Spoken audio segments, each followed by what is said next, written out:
This has been a controversy brewing. Obviously, it started with Valiant and concerns about price hikes in that company. Where is this one going to end? Because interestingly enough, the CEO of this company is the daughter of a U.S. senator. That's true. There's a lot of intrigue in this case, and Hillary Clinton's recent statement is that these price increases are outrageous. She's not holding back, and there's a question about what's going to happen on Capitol Hill.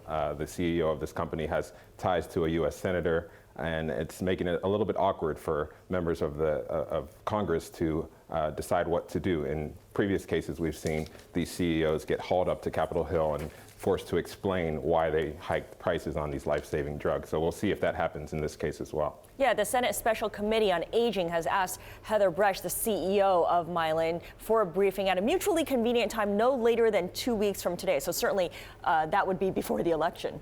And I think it's interesting to note and important to point out, Toluse, that the price of these EpiPens when Mylan took over the distribution of the drug was $57 for a 2-pack. Now it's $600 for a 2-pack, and we're talking about medicine that often is necessary to save the life of someone who's allergic to a bee sting or allergic to peanuts.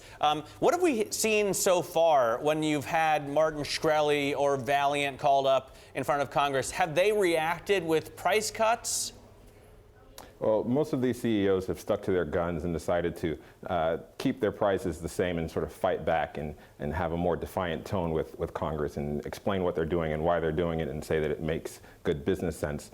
In this case, it may be a little bit more difficult because this is a company that lobbied for their product to be put in all public schools and elementary schools and high schools. And the federal government complied and Congress passed a bill allowing them to do that. And to see them raise their prices is sort of made a lot of Congress members a little bit upset about that, and that may make them push back a little bit harder on this idea that they may be able to continue at these high level of prices. And of course, the Clinton campaign, as Matt mentioned, has been vocal in the past about price hikes from these drug makers.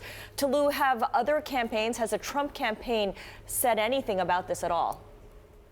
We haven't heard from the Trump campaign yet on this. I imagine that this is something that they're formulating a response over because the Trump campaign wants to paint itself as sticking up for the little guy. So I can expect that in the next 24 hours we will hear from the Trump campaign, but they do also have to balance their response with being pro-business and business friendly. So it'll be interesting to see exactly how they respond to this.